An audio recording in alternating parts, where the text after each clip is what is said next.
Hi, it's Herb Palmer Jr. again, author of The Lobster and the Chicken. A little bit more about me in the book and questions that you might have. Okay. Herb, question for you. Where does the idea for the book come from? The idea from the book is an interesting idea. I was actually having a conversation with my ex-chicken many, many years ago in her house. And we were talking about stuff that guys don't want to talk about, love and intimacy and feelings and all that crap. Most guys don't want to talk about it. So I spent a lot of summers in Maine with, having lobster. And she said to me, who are you? Who are you? Who are you? And I went, I'm a lobster. And I literally had the visual of myself being boiled in a lobster pot. That's the visual that I had. I'm very, very visual. I have a vivid imagination, as you could see. And that's where the initial idea came from. So we both laughed, and we figured, okay, well, if I'm a lobster, who are you? So we figured that when she got into an intimate situation, an intimate relationship, and it got to whatever, that she would run. So she would put on her red tennis sneakers, and she would run away, and that's where the story of the chicken came from. So we made it the story of the lobster and the chicken, and that's how it started. Okay. You said that there are 12 lessons. Which is the best lesson, or the lesson you like the most? My favorite lesson is the lesson in Slimy's Clam Bar. There's lots of clams in Slimy's Clam Bar that are hanging out, drinking beer, and they all had things happen to them, and as opposed to facing what happened and correcting it, they all went to the bar and hung out. And in the bar, the lobster meets Joe the Healing Hippo, who's an energy healer. And I do hands-on healing myself, so it's one of my favorite characters. As the lobster is hanging out and drinking beer, he sees a pink elephant, he sees a purple rhino from his college days at Central Connecticut State College. Hey, rhino. And he sees a healing hippo named Joe, who's a hippo, but he looks like a monk, in a brown robe with a rope belt. And he does energy work on the lobster, and he teaches the lobster to use his intuition, his communication skills, as opposed to fighting and anger. So he takes off the lobster's armor and his sword, and he piles it in a big pile on the floor. Great. Are you a character in the book? I am the lobster. Cuckoo-ca-choo. But I'm several of the characters, as we all are pieces and parts of characters. I'm part of the Freddy the Friendly Frog. I'm part of many of the different characters, and I know you folks will be too. It's like because we have different personality types, different character traits, and I think I captured a lot of those in the book. Okay. What does the reader walk away with? Well, the subtitle is A Fairy Tale for Adults in Search of Enlightenment. So if I do my job correctly, enlightenment. Okay. What would you say is enlightenment?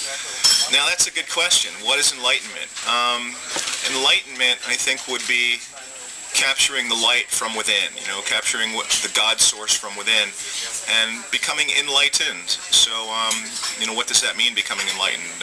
Having wisdom, becoming wise, becoming peaceful, having a center so that nothing knocks you off balance. Nothing or no one can knock you off your course and your mission. I think that would be a good example of what enlightenment is. I think we're all working toward that. Okay. Are your girlfriends aware that you're writing about them? Are my girlfriends aware that I'm writing about them? Both my ex-chickens are aware. The first ex-chicken was part of the initial idea for the book. So she's aware of it, and we still talk. The other ex-chicken is also aware. She does not talk to me. So again, I'm not talking to that ex-chicken. I had to bring a substitute chicken. Okay. Are you planning to put the book in different formats? Yes. The whole big umbrella project is a book, a children's book, an animated film, and an online or potentially a board game.